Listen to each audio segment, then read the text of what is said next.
Subscribe to our YouTube channel. Press the bell icon to get the latest updates. बहुत धन्यवाद जी।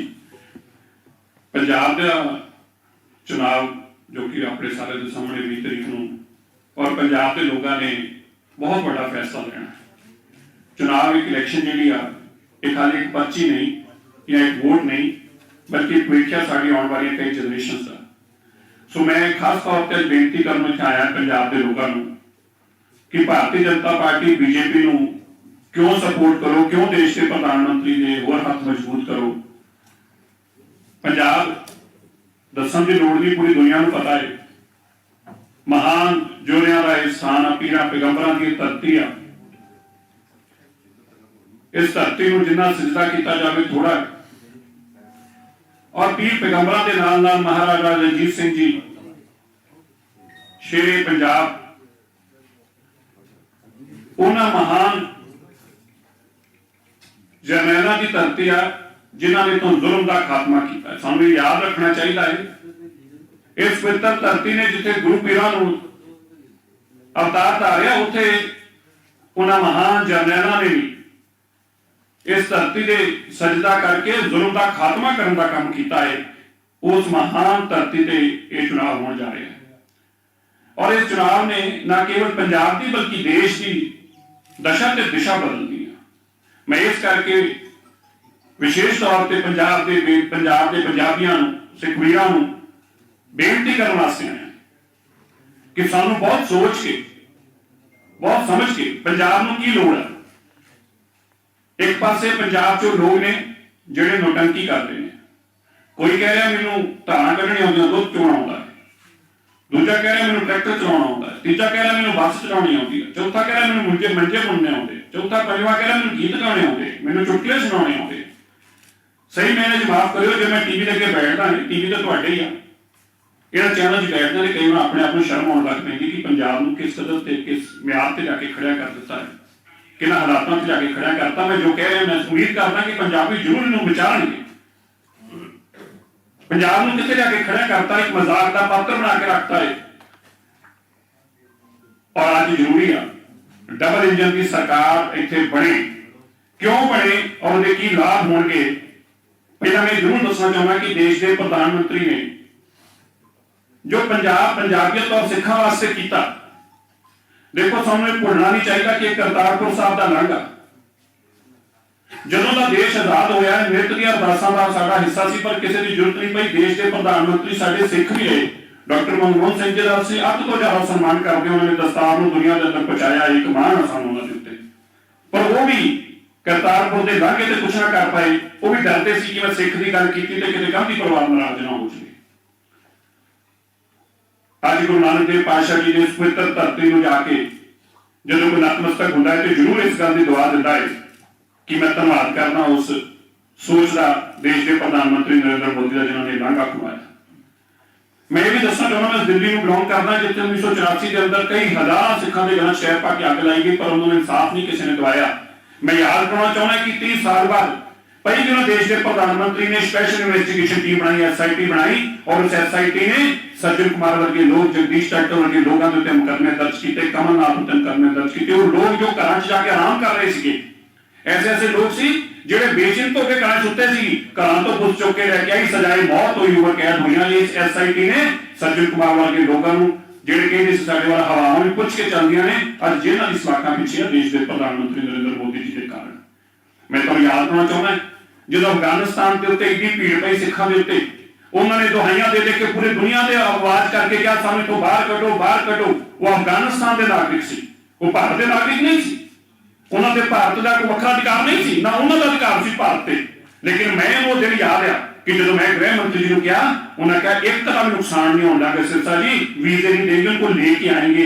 800 लोगों को जहाजा कढ़ के लेके आंदा। उस वेले जिस वेले तालिबान जिहड़े सीगे हालात साडे खून के प्यासे होए पए सीगे। मैं देश के प्रधानमंत्री का कोटानकोट धन्यवाद करना है। असीं आसान फरामोश लोग नहीं, टैक्सी ड्राइवर नूं अगर टैक्सी तो उतरी जाए तो 100 रुपया किराया देने के बाद भी थैंक यू कहीदा है। और इन्नियां कीमती जाना बचा के गुरु ग्रंथ साहिब महाराज के पावन स्वरूपां नूं वापस लेके आउण दा काम करे और असीं धन्यवाद भी ना करिए, ये नहीं हो सकता। मैं इस करके ये कहना चाहुंदा कि सानूं याद रखना चाहिए कि इस तरीके साडे नाल कौन आके कदों खड़ा है। ਜਿਹੜੀ ਕਾਂਗਰਸ ਨੇ 1984 ਤੋਂ ਲੈ ਕੇ ਲਗਾਤਾਰ ਬਲੈਕ ਲਿਸਟਾਂ ਬਣਾਈਆਂ, ਕਾਲੀਆਂ ਸੂਚੀਆਂ ਕੀ ਸੀ? ਜਿਹੜੇ ਸਾਡੇ ਪਿੱਛੇ ਵਿਦੇਸ਼ਾਂ 'ਚ ਆਵਾਜ਼ ਚੁੱਕਦੇ ਸੀ ਸਿੱਖ, ਜਿਹੜੇ ਸਾਡੇ ਲੜਾਈ ਲੜਦੇ ਸੀ, ਉਹਨੂੰ ਕਾਲੀ ਸੂਚੀਆਂ 'ਚ ਪਾ ਦਿੱਤਾ ਗਿਆ ਕਿਉਂਕਿ ਭਾਰਤ ਨਾ ਮੁੜ ਸਕਣ ਔਰ ਇਸ ਡਰ ਦੇ ਚੱਲਦੇ ਬਾਕੀ ਲੋਕ ਬੋਲਣਾ ਬੰਦ ਕਰਨ। ਉਹਨਾਂ ਦੀਆਂ ਕਾਲੀਆਂ ਸੂਚੀਆਂ ਨੂੰ ਖਤਮ ਕਰਨ ਦਾ ਕੰਮ ਕਿਹਨੇ ਕੀਤਾ ਹੈ? ਦੇਸ਼ ਦੇ ਪ੍ਰਧਾਨ ਮੰਤਰੀ ਸ਼੍ਰੀ ਨਰਿੰਦਰ ਮੋਦੀ ਜੀ ਨੇ ਕੀਤਾ। ਗੁਰੂ ਨਾਨਕ ਦੇਵ ਪਾਤਸ਼ਾਹ ਜੀ ਦਾ 550 ਸਾਲਾ ਪ੍ਰਕਾਸ਼ ਪੁਰਬ ਆਇਆ। ਅੱਜ ਤੋਂ ਪਹਿਲਾਂ ਕਿਹਨੇ ਦੇਖਿਆ ਸੀ ਦੁਨੀਆ ਦੇ ਅੰਦਰ?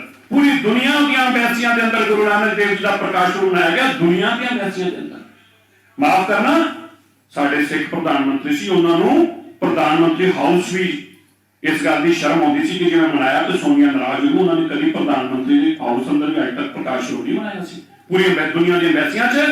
ਔਰ ਪ੍ਰਧਾਨ ਮੰਤਰੀ ਜੀ ਨੇ ਆਦੇਸ਼ ਦਿੱਤਾ ਕਿ ਦੇਸ਼ ਦਾ ਹਰ ਗਵਰਨਰ ਹਾਊਸ ਅੰਦਰ ਵੀ ਪ੍ਰਕਾਸ਼ ਪੁਰਬ ਮਨਾਊਗਾ।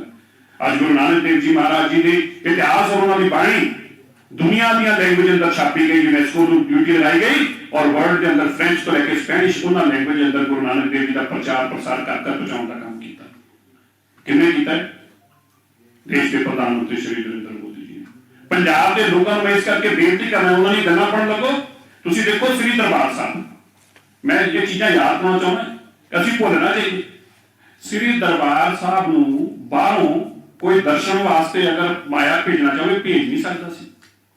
ਕੇਂਦਰ ਦੀ ਸਰਕਾਰ ਜਿਹੜੀ ਸੀਗੀ ਕਾਂਗਰਸ ਦੀ, ਕਹਿੰਦੀ ਸੀ ਜੇਕਰ ਬਾਹਰੋਂ ਵਿਦੇਸ਼ਾਂ ਚੋਂ ਪੈਸਾ ਆਊਗਾ ਉਹ ਅੱਤਵਾਦ ਲਈ ਯੂਜ਼ ਹੋਊਗਾ, ਸ੍ਰੀ ਦਰਬਾਰ ਸਾਹਿਬ ਲਈ ਪੈਸਾ ਆਊ ਤੇ ਅੱਤਵਾਦ ਲਈ ਯੂਜ਼ ਹੋ ਜਾਊਗਾ। ਇਹ ਕਹਿ ਕੇ ਤੇ ਸਾਡਾ FCRA ਕੈਂਸਲ ਕੀਤਾ ਸੀ। ਮੈਂ ਤੁਹਾਨੂੰ ਦੱਸਾਂ ਪਹਿਲਾਂ, ਤੁਸੀਂ ਭੁੱਲ ਗਏ ਹੋ ਕਿ ਪੰਜਾਬ ਲੋਕ FCRA ਕੈਂਸਲ ਕਰਤਾ ਸੀ। ਸਾਨੂੰ ਅਧਿਕਾਰ ਨਹੀਂ ਸੀਗਾ ਸ੍ਰੀ ਦਰਬਾਰ ਸਾਹਿਬ ਵਾਸਤੇ ਲੋਕੋ ਬਾਹਰੋਂ ਮੱਥਾ ਟੇਕਣਾ ਚਾਹੇ ਟੇਕ ਨਹੀਂ ਸਕਦਾ ਸੀ। ਜਦੋਂ ਜਾ ਕੇ ਮੇਰੀ ਯਾਦ ਹੈ, ਮੈਂ ਜਾ ਕੇ ਪ੍ਰਧਾਨ ਮੰਤਰੀ ਸਰਦਾਰ ਸੁਖਬੀਰ ਸਿੰਘ ਬਾਦਲ ਸਾਹਿਬ ਸ਼੍ਰੋਮਣੀ ਅਕਾਲੀ ਦਲ ਦੇ ਪ੍ਰਧਾਨ, ਉਸ ਵੇਲੇ ਉਹਨਾਂ ਦੀ ਜਾਣਕਾਰੀ ਅਸੀਂ ਲੈ ਕੇ ਆਉਂਦਾ, ਉਹਨਾਂ ਜਾ ਕੇ ਪ੍ਰਧਾਨ ਮੰਤਰੀ को टेक ऑफ ਕੀਤਾ। ਪ੍ਰਧਾਨ ਮੰਤਰੀ ਜੀ ਨੇ ਇੱਕ ਸਵਾਲ ਪੁੱਛਿਆ, ऐसा कैसे हो सकता है, ऐसा कैसे हो सकता है? गृह मंत्री जी अमित शाह जी की जानकारी ਲੈ ਕੇ ਆਉਂਦਾ, तुरंत FCRA ਚਾਲੂ ਕੀਤਾ ਗਿਆ। ਤੁਸੀਂ ਦੇਖੋ ਦਰਬਾਰ ਸਾਹਿਬ 'ਚ ਮੱਥਾ ਟੇਕਣ ਦੀ ਲੋੜ ਨਹੀਂ ਸੀਗਾ। ਇਹ ਹਾਲਾਤ ਸੀ ਸਾਡੀ ਕਾਂਗਰਸ ਦਾ। ਮੈਂ ਤੁਹਾਨੂੰ ਇਹ ਯਾਦ ਕਰਵਾਉਣਾ ਚਾਹੁੰਦਾ ਕਿ ਇਸ ਤਰੀਕੇ ਲਖਪਤ ਸਾਹਿਬ ਗੁਜਰਾਤ ਦੇ ਅੰਦਰ ਉਸ ਵੇਲੇ ਤੇ ਦੇਸ਼ ਦੇ ਪ੍ਰਧਾਨ ਮੰਤਰੀ, ਇਸ ਦੇਸ਼ ਦੇ ਪ੍ਰਧਾਨ ਮੰਤਰੀ ਨਹੀਂ ਸੀ, ਕੇਵਲ ਗੁਜਰਾਤ ਦੇ ਮੁੱਖ ਮੰਤਰੀ ਸੀ। ਜਦੋਂ ਉੱਥੇ ਭੁਚਾਲ ਆਇਆ ਤੇ ਗੁਰੂ ਨਾਨਕ ਦੇਵ ਪਾਤਸ਼ਾਹ ਜੀ ਦਾ ਪਵਿੱਤਰ ਸਥਾਨ ਲਖਪਤ ਸਾਹਿਬ ਦਾ ਨੁਕਸਾਨ ਹੋ ਗਿਆ, ਉਸ ਨੂੰ ਵਾਪਸ ਰੀਸਟੋਰ ਕਰਾਇਆ। ਇੰਨੀ ਮਨ 'ਚ ਸ਼ਰਧਾ ਸੀ, ਸ਼ਾਇਦ ਸਾਨੂੰ ਸਿੱਖਾਂ ਨੂੰ ਪਤਾ ਵੀ ਨਹੀਂ ਹੋਊਗਾ ਕਿ ਲਖਪਤ ਸਾਹਿਬ ਦਾ ਨੁਕਸਾਨ ਹੋਇਆ ਸੀ। ਉਹਨੂੰ ਰਿਸਟੋਰ ਕਰਾਇਆ, ਇਸ ਕਬਰ ਕਦਰ ਰਿਸਟੋਰ ਕਰਾਇਆ ਕਿ ਯੂਨੈਸਕੋ ਨੇ ਉਸ ਨੂੰ ਬੈਸਟ ਹੈਰੀਟੇਜ ਦਾ ਅਵਾਰਡ ਦਿੱਤਾ। ਯੂਨੈਸਕੋ ਨੇ ਜੋ ਬੈਸਟ ਰਿਸਟੋਰ ਆਰਕੀਟੈਕਟ ਸੀਗਾ ਉਸ ਨੂੰ ਦਾ ਇਨਾਮ ਦਿੱਤਾ। ਇਹ ਦੇਸ਼ ਦੇ ਪ੍ਰਧਾਨ ਮੰਤਰੀ ਦੀ ਸਿੱਖਾਂ ਦੇ ਪ੍ਰਤੀ ਸੋਚ ਹੈ। ਉਹ ਲੋਕ ਜਿਹੜੇ ਸਾਡੇ ਤੋਂ ਨਫ਼ਰਤ ਕਰਦੇ ਸੀ ਕਿ ਸਾਡੇ ਪਵਿੱਤਰ ਸਥਾਨਾਂ ਨੂੰ ਢਾਹ ਕੇ ਨਹੀਂ ਕਰਤਾ, ਸ਼੍ਰੀ ਅਕਾਲ ਤਖਤ ਸਾਹਿਬ ਨੂੰ ਢਾਹ ਕੇ ਨਹੀਂ ਕਰਤਾ, ਦਰਬਾਰ ਸਾਹਿਬ ਦੇ ਅੰਦਰ ਗੁਰੂ ਗ੍ਰੰਥ ਸਾਹਿਬ ਮਹਾਰਾਜ ਦੀ ਪਵਿੱਤਰ ਸਰੂਪ ਦੇ ਸੀਨੇ 'ਚ ਗੋਲੀਆਂ ਉਤਾਰੀਆਂ, ਇੰਨੀ ਨਫ਼ਰਤ ਸੀ ਸਾਡੇ ਤੋਂ। ਔਰ ਦੂਜੇ ਪਾਸੇ ਇੱਕ ਪ੍ਰਧਾਨ ਮੰਤਰੀ ਜੋ ਸਿਜਦਾ ਕਰਦੇ ਨੇ, ਭਾਵੇਂ ਕਿੰਨੇ ਵੀ ਹਾਲਾਤ ਮਾੜੇ ਰਹੇ ਹੋਣ, ਭਾਵੇਂ ਕਿਸ ਤਰ੍ਹਾਂ ਦੇ ਵੀ ਟਕਰਾਅ ਦੀ ਸਥਿਤੀ ਆਉਂਦੀ ਰਹੀ ਹੋਵੇ, ਪਰ ਦੇਸ਼ ਦੇ ਅੰਦਰ ਉਹਨਾਂ ਨੇ ਕਦੀ ਟਕਰਾਅ ਨੂੰ ਖੜੇ ਨਹੀਂ ਹੋਣ ਦਿੱਤਾ। ਕਿੰਨੇ ਵੀ ਵਿਪਰੀਤ ਸਥਿਤੀਆਂ ਦੇ ਬਾਵਜੂਦ ਵੀ ਸਾਡਾ ਕਿਸੇ ਦਾ ਕੋਈ ਨੁਕਸਾਨ ਨਹੀਂ ਹੋਣ ਦਿੱਤਾ। ਇਸ ਕਰਕੇ ਪੰਜਾਬ ਵੀ ਬਹੁਤ ਜ਼ਰੂਰੀ ਆ, ਦੇਸ਼ ਦੇ ਪ੍ਰਧਾਨ ਮੰਤਰੀ ਵਰਗੇ ਵਿਜਨ ਵਾਲਾ ਇਹ ਸਰਕਾਰ ਇੱਥੇ ਬਣੇ। ਮੈਂ ਤੁਹਾਨੂੰ ਇਹ ਯਾਦ ਕਰਵਾਉਣਾ ਚਾਹੁੰਦਾ ਕਿ ਗੁਰੂ ਤੇਗ ਬਹਾਦਰ ਜੀ ਦਾ 400 ਸਾਲਾ ਪ੍ਰਕਾਸ਼ ਪੁਰਬ ਚੱਲ ਰਿਹਾ। ਇਹ ਵੀ ਪਹਿਲੀ ਵਾਰ ਹੋਇਆ ਕਿ ਪ੍ਰਧਾਨ ਮੰਤਰੀ ਜੀ ਨੇ ਖੁਦ ਇਹਦੀਆਂ ਮੀਟਿੰਗਾਂ ਲਈ, ਉਹਨਾਂ ਮੀਟਿੰਗਾਂ 'ਚ ਮੈਂ ਵੀ ਸ਼ਮੂਲੀਅਤ ਕੀਤੀ ਆ ਔਰ ਮੇਰੇ ਸਾਬਕਾ ਜਿਸ ਪਾਰਟੀ 'ਚ ਮੈਂ ਸੀ ਸਰਦਾਰ ਸੁਖਬੀਰ ਸਿੰਘ ਬਾਦਲ ਨੇ, ਬੀਬੀ ਜਗੀਰ ਕੌਰ ਜੀ ਨੇ ਉਹਨਾਂ ਸ਼ਮੂਲੀਅਤ ਕੀਤੀ ਔਰ ਸਾਰਾ ਵਰਕਆਊਟ ਕੀਤਾ ਕਿ ਕਿਸ ਤਰ੍ਹਾਂ ਗੁਰੂ ਤੇਗ ਬਹਾਦਰ ਸਾਹਿਬ ਜੀ ਦੀ ਇਸ ਮਹਾਨ ਸ਼ਹਾਦਤ ਜਿਹਦੇ ਕਰਕੇ ਇਹ ਸੁੰਦਰ ਦੇਸ਼ ਬਚਿਆ ਹੈ, ਧਰਮ ਬਚਿਆ, ਉਸ ਨੂੰ ਕਿਤਨਾ ਕਰ ਬਚਾਉਣਾ ਹੈ। ਇਹ ਦੇਸ਼ ਦੇ ਪ੍ਰਧਾਨ ਮੰਤਰੀ ਨਰਿੰਦਰ ਮੋਦੀ ਜੀ ਦੀ ਸੋਚ ਹੈ। ਆਉਣ ਵਾਲਾ ਸਮਾਂ ਪੰਜਾਬ ਦੀ ਸਾਨੂੰ ਬਹੁਤ ਲੋੜ ਆ ਉਹਨਾਂ ਦੀ। ਕਿਉਂ ਲੋੜ ਹੈ ਮੈਂ ਹੁਣ ਇਹ ਦੱਸਣਾ ਚਾਹੁੰਦਾ, ਕਿਉਂ ਸਾਨੂੰ ਅੱਜ ਜ਼ਰੂਰੀ ਆ। ਮੈਂ ਤੁਹਾਨੂੰ ਇੱਕ ਗੱਲ ਹੋਰ ਐਡ ਕਰਨਾ ਚਾਹੁੰਦਾ। ਸਾਨੂੰ ਹੇਮਕੁੰਟ ਸਾਹਿਬ ਦਾ ਪਤਾ ਹੈ, ਪਰ ਕਿਸੇ ਨੇ ਕਦੀ ਇਹ ਨਹੀਂ ਸੋਚਿਆ ਕਿ ਜਦੋਂ ਗੁਰੂ ਦਾ ਸਿੱਖ ਹੇਮਕੁੰਟ ਸਾਹਿਬ ਦਰਸ਼ਨ ਕਰਨ ਜਾਂਦਾ ਹੈ, ਉਹਦੇ ਦਰਸ਼ਨ ਸੁਖਾਲੇ ਹੋ ਸਕਣ, ਉਹਦੇ ਲਈ ਕੋਈ ਉਪਰਾਲਾ ਕਰੋ। ਪਿਛਲੇ ਦਿਨਾਂ 'ਚ ਉਹਨਾਂ ਨੂੰ ਜਦੋਂ ਉਧਰ ਗਏ, ਉੱਤਰਾਖੰਡ 'ਚ ਗਏ ਔਰ ਖਾਸ ਤੌਰ ਤੇ ਜਦੋਂ ਉਹਨਾਂ ਨੇ ਇੱਕ ਮੀਟਿੰਗ ਲਈ ਔਰ ਉਹਦੇ 'ਚ ਪਤਾ ਲੱਗਾ ਕਿ ਹੇਮਕੁੰਟ ਸਾਹਿਬ ਦੂਸਰਾ ਜਿਹੜਾ ਪਵਿੱਤਰ ਸਥਾਨ ਹੈ ਇੱਥੇ ਹੇਮਕੁੰਟ ਸਾਹਿਬ ਦਾ, ਉਹਦੇ ਦਰਸ਼ਨ ਨੂੰ ਜਾਣਾ ਹੋਵੇ ਕਹਿੰਦੇ ਜਦੋਂ ਪੈਦਲ ਜਾਣਾ ਪੈਂਦਾ। ਇਮੀਡੀਏਟਲੀ ਬੈਠ ਕੇ ਮੀਟਿੰਗ ਬੁਲਾ ਕੇ ਕਿਹਾ ਕਿ ਉਸੇ ਤਰੀਕੇ ਰੋਪਵੇ ਨਾਲ ਜੋੜਿਆ ਜਾਵੇ ਤਾਂ ਕਿ ਸੰਗਤਾਂ ਖੁੱਲੇ ਦਰਸ਼ਨ ਦਿਦਾਰੇ ਕਰ ਜਾਣ। ਹੁਣ ਉੱਥੇ ਰੋਪਵੇ ਦਾ ਕੰਮ ਸ਼ੁਰੂ ਹੋ ਗਿਆ ਜਿਹੜੇ ਹੇਮਕੁੰਟ ਸਾਹਿਬ ਨੂੰ ਦਰਸ਼ਨਾਂ ਦੇ ਵਾਸਤੇ। पंजाब के अंदर साढ़े बहुत सारे मुद्दे ने, भाषा तो लैके साढ़े पंजाब में जिस तरीके 4 लाख करोड़ के कर्जे च धकेल दिता गया, नशा के अंदर धकेलिया, बेरोजगारी चरम सीमा ते आ, गैंगस्टर्स का माहौल आ, और पंजाब को लुटण टुटण का काम करते पे। एक सरकार आती है, दूजी चली जाती है, बस एको गल चलती है, ये चोर सी, दूजा कहता ये लुटेरे सी, दूजा कहता लुटेरे सी, तीजा कहता डाकू से। इस तो अगे कुछ नहीं होया। और बहुत गल हो जाए तो फिर ये कह देते हैं कि पंथ को खतरा है, और हुण पंथ को खतरा पै गया, जो इकट्ठे हो गए। ये बहुत बड़ा साडे लिए दुखांत है कि असीं अपने परिवार के अंदर ऐसी बेविश्वासी पैदा कर रहे हैं केवल इलैक्शन जितने पीछे। सो पंजाब नूं इस 4 लाख करोड़ के कर्जे चों बाहर कढण वास्ते, पंजाब नूं नशा मुक्त करने वास्ते, पंजाब नूं बेरोजगारी चों बाहर कढण वास्ते और एक गैंगस्टरां दी वॉर चों बाहर कढण वास्ते सानूं इस डबल इंजन सरकार की जरूरत है। सानूं जरूरत है ऐसी सरकार की जिहदा अपना निजी हित कोई ना होवे। अज आम आदमी पार्टी का की है, वो सोचते हैं कि जेकर पंजाब चों असीं हार गए तो साडे कोल कोई दूजा सूबा नहीं, असीं नैशनल पॉलिटिक्स की गल नहीं कर पावांगे। इस करके सब कुछ दाते रात तक कि जा भी दे देंगे, 1000 भी दे देंगे, 2000 भी दे देंगे, 5000 भी दे देंगे, जो जी करता लै लो, सानूं सत्ता दे दिओ। कांग्रेस को लगता है कि साडे को एक सूबा बचा है, जे सूबा साडे हथों निकल गया तो राहुल गांधी लगता है कि मैं मिट्टी हो जाऊंगा क्योंकि मैं कैप्टन को हटा के चन्नी में बना बैठा है। इस करके भी कहते हैं जो 5000 पंजवीं के बच्चे, 10,000 10वीं के बच्चे, 20,000 20वीं के बच्चे, 30,000 30वीं के बच्चे चक दो फटे कहते सब जो लैना लै लो पर वोटा सानूं पा दिओ। मैं ठीक कह रही हूं? अकाली दल वो कहते जी पंथ को खतरा है, बड़ा ही खतरा है। इन्ना कहते कितना खतरा है, कहते जी इन्ना ज्यादा खतरा होना है कि बीजेपी को असीं छड्डना पै रहा है। फिर कहते हुण कहते पंथ को खतरा घट गया, फिर की करोगे? कहते हुण शिवसेना नूं जप्फी पाउण लगे। बई तुसीं दसो, तुसीं बीजेपी नाल अलायंस रखो तो पंथ को कोई खतरा नहीं, मैं बीजेपी चलेगा तो पंथ को सारा खतरा हो गया। पंथ को कोई खतरा नहीं, गुरु गोबिंद सिंह जी के पंथ को कभी खतरा नहीं हो सकता। गुरु साहिबाना का बख्शिया पंथ आ, जेडे लोग बोलते हैं पंथ को खतरा, उन्होंने शर्म होनी चाहिए मुंह वर्ड यूज करते हुए पंथ को खतरा है। ये गुरु गोबिंद सिंह जी ने अपने साहिबजादे वार के पंथ बख्शिया है, इस पंथ को कभी खतरा नहीं हो सकता। खतरा तुहाडियां कुर्सियां नूं आ और खतरा तुसीं सिखां दे पंथ को दसना चाहुंदे जी। आप तुसीं शिवसेना नूं जप्फियां पाउंदे जे ते पंथ को खतरा नहीं, कुर्सियां पिछे तुसीं किसे हद तक जाना चाहुंदे जी। इस करके पंजाब नूं अज इन्हां सारियां चीज़ां तो छुटकारा पाउण दी लोड़ आ। एक ऐसी सरकार की लोड़ आ, मैं फिर कहां तिन्हां दी अपनी अपनी मजबूरियां ने। अकाली दल भी समझदा कि ऐसी सरकार ना बनी तो खेरू खेरू हो जावांगे, पर एक भाजपा एक ऐसी पार्टी है, देश के प्रधानमंत्री श्री नरेंद्र मोदी का एक विजन है, ना उन्होंने एमएलए बनना, ना उन्होंने मुख्यमंत्री बनना। उन्होंने पता कि पंजाब स्ट्रेटेजिकली कितना इंपॉर्टेंट है। पंजाब एक सूबा पाकिस्तान के बॉर्डर पर है, इसको खुशहाल बनाना बहुत जरूरी है, इसकी खुशहाली वापस लिया बहुत जरूरी है। इस करके मैं पंजाब के अंदर पंजाब के पंजाबियों को बेनती करना कि आप ये सोच रखिए, जिस देश के प्रधानमंत्री नरेंद्र मोदी ने सिखों को गल ना लाया है, बाकियों ने दुत्कारन का काम किया है, की चलिया है मैनू दसन की लोड़ नहीं। 1984 की होया भी दसन की लोड़ नहीं, उस तो पहला दरबार साहब की होया भी दसन की लोड़ नहीं। और मैं तुहानू याद कराना 35 साल हो गए ने, हर चीज़ इंसाफ मांगते हैं, भावें वो धार्मिक फौजी हों जो बेचारे उस वेले अपनियां बैरकां छड्ड के आगे से अज तक तरफदे पहले किसी ने बांह ना फड़ी, भावें मावां धीआं होण जिन्होंने बेइंसाफी 1984 होई घर दे मारे गए, किसी ने बांह ना फड़ी, गल फड़ी तो देश के प्रधानमंत्री नरेंद्र मोदी जी ने फड़ी। इस करके मैं सबनूं बेनती करने वास्ते विशेष तौर पर आया कि जो सोच है देश के प्रधानमंत्री नरेंद्र मोदी जी की, मैनूं यकीन है कि साडे पंजाब दे बहादुर पंजाबी उन्हां दा साथ देंगे। एक मौका तुसीं सबनूं दे के देख लिया है, एक डबल इंजन की सरकार नूं देख के देखो, ये डबल इंजन की सरकार पंजाब नूं वापस खुशहाली दी नींहां ते लेके आऊगी, ये सानूं यकीन है। और पंजाब के बहादुर पंजाबी हुण इलैक्शन का माहौल अज तो कल तो इनफैक्ट शुरू होना है जो नॉमिनेशन की डेट खत्म होनी है। और मैनूं यकीन है कि फ्लाइंग कलर्स के नाल बार बार कहते जितेगा पंजाब, जितेगा पंजाब। मैं उसनूं ही नवजोत सिद्धू नूं दसना चाहना है, पंजाब कभी हारिया ही नहीं, ये तेरे मन का भुलेखा है कि जितेगा पंजाब। पंजाब हमेशा जितदा ही रहा है, पंजाब मुगलों तो भी जितया है, पंजाब ने हर उस लड़ाई में जितने का काम किया है। हारे तो तुसी गए पर अपनी हार की नमोशी में छुपाते हुए तुसी बार बार कहते जी जितेगा पंजाब, जितेगा पंजाब। पंजाब जितया सी, पंजाब जितया है तो पंजाब फिर तो जितदा रहेगा। बहुत बहुत धन्यवाद। 2014 ਤੋਂ ਲੈ ਕੇ 17 ਤੱਕ ਡਬਲ ਇੰਜਨ ਹੀ ਰਿਹਾ ਹੈ, ਕੀ ਲੱਗਦਾ ਹੈ ਉਸ ਡਬਲ ਇੰਜਨ ਦਾ? ਉਸ ਦਾ ਪਾਇਲਟ ਠੀਕ ਨਹੀਂ ਸੀਗਾ, ਸੀਗਾ ਤੇ ਡਬਲ ਇੰਜਨ ਪਰ ਹੁਣ ਵੀ ਪਾਇਲਟ ਕੈਪਟਨ ਅਮਰਿੰਦਰ ਸਿੰਘ ਅੱਜ ਕੱਲ੍ਹ ਸਿਸਮਾ ਫਾਰਮ ਹੀ ਮਿਲਦੇ ਆ, ਕੋਈ ਉੱਥੇ ਮਿਲਣਗੇ, ਉਹ ਬਾਅਦ ਚ ਉੱਥੇ ਮਿਲਣਗੇ, ਬਾਅਦ ਚ ਵੀ ਉੱਥੇ ਮਿਲਣਗੇ। ਇੱਥੇ ਪਾਇਲਟ ਕੋਈ ਹੋਰ ਹੋਣਗੇ। ਸਰਦਾਰ ਸਰੂਪਚੰਦ ਸਿੰਗਲਾ ਕਹਿ ਰਹੇ ਨੇ ਉੱਥੇ ਮਨਪ੍ਰੀਤ ਬਾਦਲ ਨੂੰ ਕਹਿ ਰਹੇ ਨੇ ਕਿ ਮਨਪ੍ਰੀਤ ਬਾਦਲ ਨੂੰ ਜਿਤਾਉਣ ਵਾਸਤੇ ਅਕਾਲੀਆਂ ਨੇ ਪੂਰੇ ਬਾਹਰ ਲਾਈ ਹੋਈ ਹੈ, ਤਾਂ ਕੀ ਲੱਗਦਾ ਹੈ ਲੋਕ ਵੀ ਕਹਿੰਦੇ ਨੇ ਕਿ ਫਿਕਸਿੰਗ ਚੱਲਦੀ ਹੈ। ਉਹ ਕੁਝ ਵੀ ਕਰ ਸਕਦੇ ਯਾਰ, ਇਹ ਮੇਰੀ ਗੱਲ ਸੁਣੋ, ਇਹਨਾਂ ਨੂੰ ਰਾਜ ਸੱਤਾ ਪਿੱਛੇ ਜਿਹੜੇ ਪੰਥ ਨੂੰ ਖਤਰਾ, ਦੇਖੋ ਇੱਕ ਸਭ ਤੋਂ ਇੰਪੋਰਟੈਂਟ ਗੱਲ ਜਿਹੜੀ ਆਪਾਂ ਨੂੰ ਸਮਝਣ ਦੀ ਲੋੜ ਹੈ, ਪੰਜਾਬ ਦੇ ਅੰਦਰ ਦੇਸ਼ ਤੋਂ ਸਭ ਤੋਂ ਜ਼ਿਆਦਾ ਬੇਅਦਬੀਆਂ ਪੰਜਾਬ 'ਚ ਹੋ ਰਹੀਆਂ ਨੇ। ਕਿਆ ਹੁਣ ਅੱਜ ਕੋਈ ਬੇਅਦਬੀ ਦੀ ਗੱਲ ਕਰ ਰਹੇ ਆ? ਨਹੀਂ ਕਰ ਰਹੇ, ਹੁਣ ਬੇਅਦਬੀ ਦੀ ਗੱਲ ਨਹੀਂ ਕਰ ਰਹੇ, ਸਭ ਬਰਾਬਰ ਨੇ, ਸਭ ਇੱਕੋ ਜਿਹੇ ਨੇ।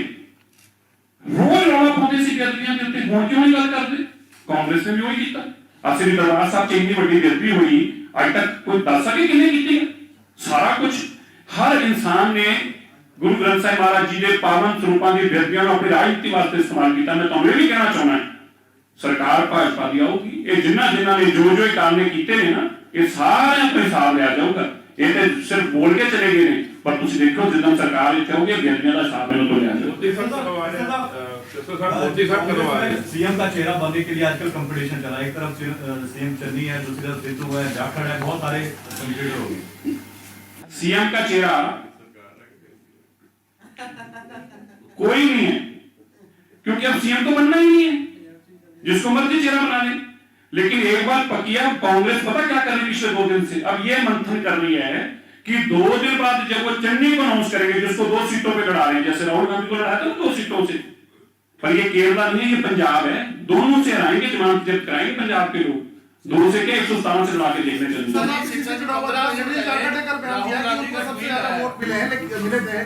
कैप्टन अमरिंदर सिंह को हटाया गया, लेकिन उसके बावजूद उनको सीएम नहीं बनाया गया।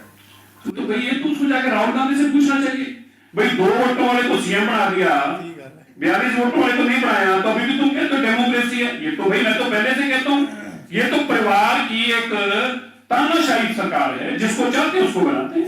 जी अभी 15 मिनट पहले ट्वीट आया राहुल गांधी का कि चीन पहले हमारी जमीन हथिया रहा था, अब हमारे लोगों का अपहरण कर रहा है और मोदी जी केवल अच्छे दिन का इंतजार कर रहे हैं। देखिए राहुल गांधी एक स्कूल जाते बच्चे की तरह, जैसे नटखट बच्चा है ना, तो रोज जिद करता है कि मुझे हाथ की बोतल में डालना है।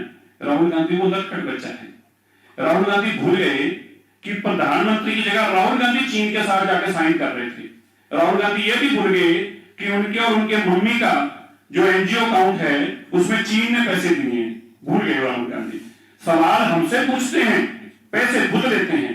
राहुल गांधी पाकिस्तान पे जब हमला किया भारत ने सर्जिकल स्ट्राइक, तो पूछते मुझे सबूत दो। किसी ने पूछा साथ बैठे कांग्रेसी ने, भैया तू सबूत क्यों मांग रहा है? कह रहा है पाकिस्तान वाले मांग रहे हैं, उनको काफी दे रही है। ये राहुल गांधी वो चीज है, इसलिए इस बच्चे के नटखटी की आप बुरा मत माना करो। इसी तरह रहेगा, इनके पास यही कुछ करने को है। 50 साल की उम्र होगी और गांधी नाम के साथ अभी तक अपना नाम चला रहे हैं। कोई अपनी उपलब्धि नहीं है 50 सालों में, सवाल ये कि पाकिस्तान और चीन से पैसे ले लें। ये पहला इंसान है देश का, और मैं ये भी कहना चाहता हूं, देश का पहला इंसान है, देश का पहला एमपी है जिसने चीन से पैसे लेके और आज चीन की बात करता है, देश की बात करने की बजाय, पहला इंसान। सर 5 राज्यों में विधानसभा चुनाव है, कांग्रेस की तरफ से स्टार प्रचारकों की लिस्ट जारी की जा रही है। सिद्धू नहीं है ना उसमें? नहीं होगा, हमें भी पता है, आप हमें क्यों बता रहे हो? नहीं सर, आपसे पूछना चाह रही वो वैष्णो देवी जा रहे हैं। उन्हें कहा जा रहा है कि वो एक स्टार प्रचारक, वो वैष्णो देवी जा रहे हैं। अब उनका नहीं, वो जाके तो कल, अब मैं बताता हूँ आपको, बड़ी इंपॉर्टेंट उसका मेरी फ्लाइट है। अब सबसे बड़ी दुविधा क्या खड़ी होगी, कांग्रेस ने सीएम का नाम अनाउंस करना है नॉमिनेशन की लास्ट डेट के बाद, वो 5 बजे है। अब जब 6 बजे कांग्रेस नाम अनाउंस करेगी तो वैष्णो देवी जाने को चौपर भी नहीं उड़ पाएगा। अब सिद्धू जी के लिए तो इतनी बड़ी प्रॉब्लम होगी, अब वो करेंगे क्या? अब कांग्रेस में मंथन ये चल रहा है पिछले 2 दिन से कि अब ये जब हमें मुन्नी और पप्पू फिर से कहेगा, उसका हमें क्या जवाब देना, ये कांग्रेस क्या नहीं कर रही। ਸਿੱਖਾਂ ਦਾ ਵੱਡਾ ਚਿਹਰਾ ਜੇ ਤੇ ਪੰਜਾਬ ਦੀ ਸਿਆਸਤ ਵਿੱਚ ਵੀ ਆ ਸਕਦੇ ਨੇ। ਬਿਲਕੁਲ ਜੀ, ਮੈਂ ਵੱਡਾ ਹੀ ਕਹਿਣਾ ਚਾਹੁੰਦਾ ਹਾਂ ਜਿਵੇਂ ਤੁਸੀਂ ਦੱਸਿਆ। ਪੰਜਾਬ ਦੇ ਆਗੇ ਛੋਟੇ ਨਹੀਂ ਪੰਜਾਬ ਦੇ ਲੱਤਾਂ ਖਿੱਚਣ ਦਾ ਸਿਸਟਮ ਆ। ਔਰ ਦੂਜੀ ਗੱਲ ਮੈਂ ਤੁਹਾਨੂੰ ਕਹਿਣਾ ਚਾਹੁੰਦਾ, ਮੇਰਾ ਪਲੇਟਫਾਰਮ ਕਦੀ ਹੈ ਹੀ ਇਸ ਤਰ੍ਹਾਂ ਦਾ। ਮੈਂ ਸਮਝਦਾ ਕਿ ਦੇਸ਼ ਦੇ ਅੰਦਰ ਸਿੱਖਾਂ ਦੇ ਜਿਹੜੀ ਤਾਕਤ ਮਿਲਣੀ ਚਾਹੀਦੀ ਹੈ। ਦੇਖੋ ਮੈਂ मीडिया के अंदर हर तरह के लोग हैं, पर क्योंकि मैं एक पर्टिकुलर रिलीजन से बिलीव करने वाला है, मैं सेकुलर है, मैं सारे धर्मों का सत्कार करना है, पर मैं अपने धर्म की चिंता नहीं करता।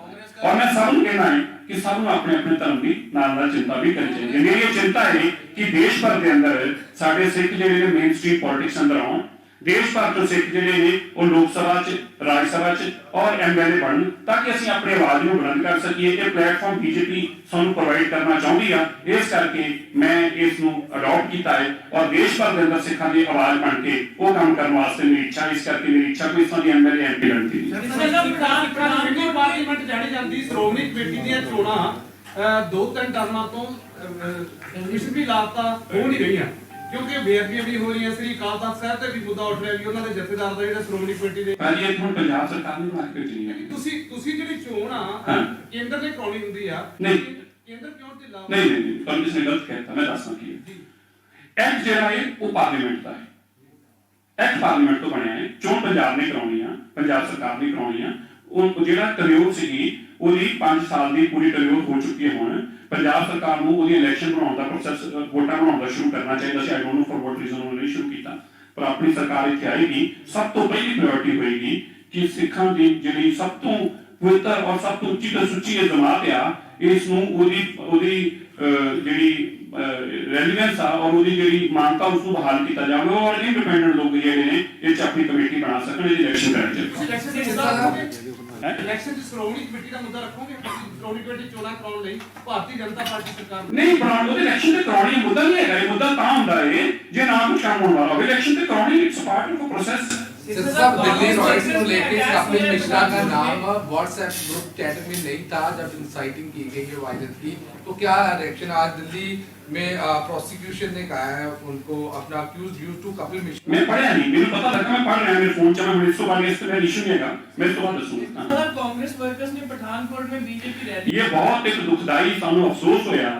कांग्रेस दी पंजाब दे माहौल ਨੂੰ ਖਰਾਬ ਕਰਨ ਦੀ ਮਾਨਸਿਕਤਾ, ਮੈਂ ਬਾਰ-ਬਾਰ ਕਹਿ ਰਿਹਾ ਸੀ ਕਿ ਕਾਂਗਰਸ ਉਹੀ 1980 ਦਾ ਡਿਜ਼ਾਈਨ ਲੈ ਕੇ ਆਈ ਆ, ਜਿਹੜਾ ਟ੍ਰਾਈਡ ਐਂਡ ਟੈਸਟਡ ਸੀਗਾ। ਡਿਜ਼ਾਈਨ ਕੀ ਸੀਗਾ ਕਿ ਪੰਜਾਬ ਅੰਦਰ ਹਾਲਾਤ ਵਿਗਾੜੋ, ਆਪਸੀ ਭਰਾਮਾਰ ਕਰਾਓ, ਉਸ ਤੋਂ ਬਾਅਦ ਹਾਲਾਤ ਵਿਗੜਨਗੇ, ਫਿਰ ਉਸ ਦੀ ਵੋਟ ਦਾ ਫਾਇਦਾ ਚੁੱਕੋ ਔਰ ਫਿਰ ਸਿੱਖਾਂ ਨੂੰ, ਪੰਜਾਬੀਆਂ ਨੂੰ ਅੱਤਵਾਦੀ ਤੇ ਵੱਖਵਾਦੀ ਕਰਕੇ ਪੂਰੀ ਦੁਨੀਆ 'ਚ ਇਲੈਕਸ਼ਨ ਜਿੱਤਣ ਦਾ, ਪੂਰੇ ਦੇਸ਼ 'ਚ ਇਲੈਕਸ਼ਨ ਜਿੱਤਣ ਦਾ ਫਾਰਮੂਲਾ ਲੈ ਕੇ ਆਓ। ਉਸੇ ਚੱਲਦੇ ਪਠਾਨਕੋਟ 'ਚ ਜੋ ਕੱਲ ਘਟਨਾਕ੍ਰਮ ਹੋਇਆ, बड़ा दुखदाई है, बड़ा सानू अफसोस है। कांग्रेस बड़ी हताश है और कांग्रेस को ऐसा काम करना कि पार्टी प्रेसिडेंट उत्ते हमला करना, ये स्पष्ट दसदा है कि कांग्रेस कितनी हताश है और किस तरह अपनी हार लेके बुखला चुकी है। चुनाव में ही दरबार साहब का मुद्दा क्यों उठाती है कांग्रेस में? भुलेखा है। एक सिख नूं पुछ के देखो, जे सिख दा हृदय फलोर के देखोगे ना, उसनूं इलेक्शन नहीं, हर पल हर सेकंड ਉਹਦੇ ਮਨ ਚੋਂ ਇਹ ਗੱਲ ਜਾਂਦਾ ਨਹੀਂ ਹੈ ਮਨਾਲ ਕਿ ਮੇਰੇ ਨਾਲ ਕੀਤਾ ਕੀ ਸੀ। ਕਾਂਗਰਸ ਦਾ ਭੁਲੇਖਾ ਇਸ ਕਰਕੇ ਕਿਉਂਕਿ ਕਾਂਗਰਸ ਨਾਲ ਹੋਇਆ ਨਹੀਂ, ਜਿੰਨਾ ਪਰਿਵਾਰ ਨਾਲ ਹੋਇਆ ਹੈ ਨਾ, ਇਹ ਉਹਨਾਂ ਨੂੰ ਪੁੱਛ ਕੇ ਦੇਖੋ ਕਿ ਕਿਆ ਉਹਨਾਂ ਇਲੈਕਸ਼ਨ ਜਿੱਤਾਂਗਾ, ਹਰ ਪਲ ਜਿੱਤਾਂਗਾ। ਸਾਹਿਬ ਰਾਜਵਾਨਾ ਸਾਹਿਬ ਪੈਰੋਂ ਤੇ ਬਾਹਰ ਆਉਂਦੇ ਨੇ ਤੇ ਕਹਿੰਦੇ ਨੇ ਅਕਾਲੀ ਦਲ ਨੂੰ ਵੋਟ ਪਾ ਦਿਓ, ਕਿਵੇਂ ਦੇਖਦੇ ਹੋ ਉਹਨਾਂ ਦੇ? ਦੇਖੋ ਮੈਂ ਉਹਨਾਂ ਦੇ ਮਸਲੇ 'ਚ ਕੁਝ ਬੋਲ ਨਹੀਂ ਸਕਦਾ, ਉਹ ਵੱਡੇ ਲੋਕ ਨੇ, ਉਹਨਾਂ ਦਾ ਬਹੁਤ ਉੱਚਾ ਕਿਰਦਾਰ ਹੈ। ਲੱਗਦਾ ਕਿ ਪੰਜਾਬ 'ਚ ਜਿਹੜੀ ਹੈ ਖੰਗ ਆ ਰਹੀ ਹੈ ਕਿ ਤੁਸੀਂ ਆਪਣੇ ਜਿਹੜੇ ਪੁਰਾਣੇ ਸਾਥੀ ਨੇ ਕਿਤੇ ਉਹਨਾਂ ਦੇ ਹੱਥ ਬੀਜੇਪੀ ਨਾਲ ਮਿਲਾਉਣ ਦਾ ਯਤਨ ਕਰੋਗੇ ਜੇ ਇਦਾਂ ਦੀ ਸਥਿਤੀ ਆ ਗਈ? ਅਸੀਂ ਪਤਾ ਨਹੀਂ ਜੇ ਸਥਿਤੀਆਂ ਆਉਂਦੀਆਂ ਨਹੀਂ, ਔਰ ਪੋਲਿਟਿਕਸ ਅੰਦਰ ਕੋਈ ਚੀਜ਼ ਇੰਪੋਸੀਬਲ नहीं हुई, ਇਹ ਹੋ ਜਾਏ ਇਦਾਂ। God knows. आपने एक बार कहा था कि एक सिख नेता हमारा फेस होना चाहिए सीएम का, आपको लगता है कि सीएम फेस को अनाउंस करना चाहिए बीजेपी गठबंधन? नहीं, देखो बीजेपी का कंसेप्ट वखरा रहा है। बीजेपी हमेशा ही यकीन करती है कि जो इलैक्टोरल प्रोसैस आ वो स्टेट के लोगों से चलना चाहिए, और मैं भी ये यकीन करता है कि तुम देखो आपके सामने मिसाल आ गई, तुम खुद दस रहे, मैं नहीं कह रहा, और कांग्रेस का प्रेसिडेंट कह रही, कांग्रेस का फॉर्मर प्रेसिडेंट कह रहा है कि 42 एमएलए ने क्यों सीएम नहीं बनाया, 42 एमएलए ने क्यों सीएम नहीं बनाया? तो फिर तुम दसो इस तो बड़ा शर्मनाक हो सकता है सीएम का कैंडिडेट अनाउंस करांगे। पंजाब के लोगों ने यह अधिकार नहीं कि वो अपना सीएम भी चुन सकन, यह भी गांधी दसेगा। जो बंदे की खुद की कोई काबिलियत नहीं, जिहदे उत्ते कोई खुद काबिलियत नाम का वोट भी जिते सूट ना करता होवे, हुण वो साडे पंजाब दा सीएम अनाउंस करेगा। पंजाब दी बदकिस्मती है। साहब ਤੁਸੀਂ ਕਹਿੰਦੇ ਪੰਥ ਨੂੰ ਖਤਰਾ ਹਰ ਇੱਕ ਪਾਰਟੀ ਕਹਿੰਦੀ, ਕਿ ਬੀਜੇਪੀ ਇਹ ਗੱਲ ਨਹੀਂ ਕਹਿੰਦੀ ਸੀ, ਇਸ ਕਰਕੇ ਬੀਜੇਪੀ ਵਿੱਚ ਆਏ ਤੁਸੀਂ? नहीं, बीजेपी की कहनी सी ਪੰਥ ਨੂੰ ਖਤਰਾ ਹੈ, ਹਰ ਇੱਕ ਪਾਰਟੀ ਕਹਿ ਰਹੀ ਪੰਜਾਬ ਦੀ, ਇਹ ਬੀजेपी ਇਹ ਗੱਲ नहीं ਕਹਿੰਦੀ? नहीं, मैं तो इसमें देखे थे क्या दूसरों का जवाब दूंगा। ਇਸੇ ਕਰਕੇ ਜੁਆਇਨ ਕੀਤੀ ਪਾਰਟੀ? नहीं, मैं तो उससे मेरा पर्पस ही नहीं है। ये कोई पॉलिटिकल स्टेटमेंट हो सकती हैं किसी ਦੀਆਂ।